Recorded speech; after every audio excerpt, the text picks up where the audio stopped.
Қазаққа қазақты сүюдің үлгісін көрсеткен Ахмет Байтұрсынұлы. Ұлт ұстазына айналған, өмір бойы ұйқыдағы халқын маса боп ызыңдап оятуды көздеген, қазаққа қазақты сүюді үйреткен Ахмет Байтұрсынұлының халқы үшін еткен қызметі шаш етектен. Ол ақын, ол қоғам қайраткері, ол лингвист, ағартушы, ғалым. Ол алаш көшбасшыларының бірі.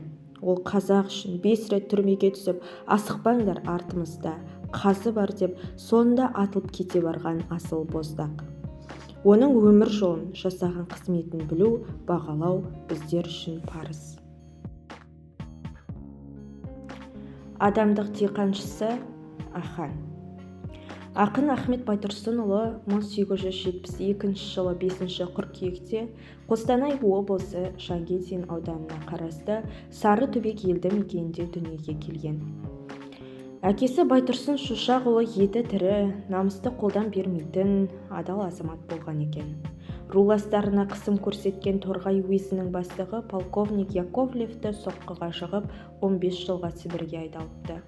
Әкеден тіріде айырылу бала Ахметтің жан дүниесіне қатты әсер етіп, оқ тиіп, он ішімде ой түсіріп, бітпейтін жүрегімде бар бір жарам. Алданып жегеніме оны ұмытсам, болғандай жегенімнің бәрі харам, деген алғашқы өлеңін шығарады. Патша әкімшілігінің әкесі мен туысқандарына көрсеткен қорлығы жанына жазылмастай жара салған ол өз өмір баянында осы бақытсыздық менің Торғай қаласындағы мектепке түсуіме себеп болды деп жазды. Кішкентайынан зерек, талапта Ахмет алғашында 1882-1884 жылдары көзі ашық ауыл адамдарына сауатын ашып, кейін жақын маңдағы ауыл мектебін бітіреді. Сосын Торғайдағы 2 сыныптық орыс-қазақ училищесінде білім алып, оны бітірген соң Орынбордағы мұғалімдер дайындайтын мектепке оқуға түседі. Оны тәмамдағаннан кейін өзінің бүкіл саналы ғұмырында алдына мақсат етіп қойған қазақ балаларының сауатын ашу жұмысына бар күш-жігерін арнайды. Басқадан кем болмас үшін біз білімді, бай һәм күшті болуымыз керек. Білімді болуға оқу керек, бай болуға кәсіп керек, күшті болуға бірлік керек. Осы керектердің жолында жұмыс істеу керек дейді Ахан.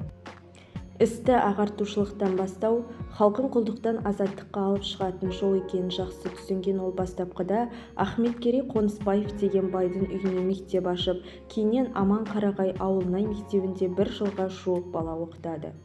Көп ұзамай Қостанай қаласындағы 2 сыныптық орыс-қазақ мектебіне ауысады.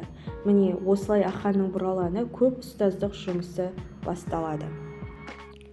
Осыған байланысты Сәкен Сейфуллин Ахмет Байтұрсынұлы қарапайым кісі емес, оқыған кісі.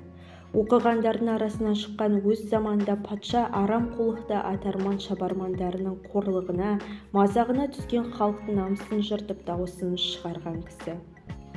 Өзге оқыған мырзалар шен іздеп жүргенде қорлыққа шыдап, құлдыққа көніп, ұйқы басқан қалың қазақтың ұлт намысын қорғап, ұлттың арын жоқтаған патша заманында жалғыз-ақ Ахмет еді. Қазақтың ол уақытта кейбір оқығандары уез, губернатор, соттарға күшін сатып, тілмаш болып, кейбір оқығандары арларын сатып, ұлықтық істеп жүргенде, Ахмет қазақ ұлтына жанын аямай қызметтерін қылды деп жазса, ақынның өзі ол туралы адамдық диқаншысы жолға шықтым, көгі жоқ, көгалы жоқ қырға шықтым, тұқымын адамдықтың шаштым, ектім, көңілін көтеруге құл халықтың деп жырлайды. Алдына үлкен мақсаттар қойып, соған жетер жолда аянбай қызмет еткен қарапайым мұғалім Аханды кейін бүкіл ұлттың ұстазына айналады деген ой сол сәтте ешкімге де келмеген болар.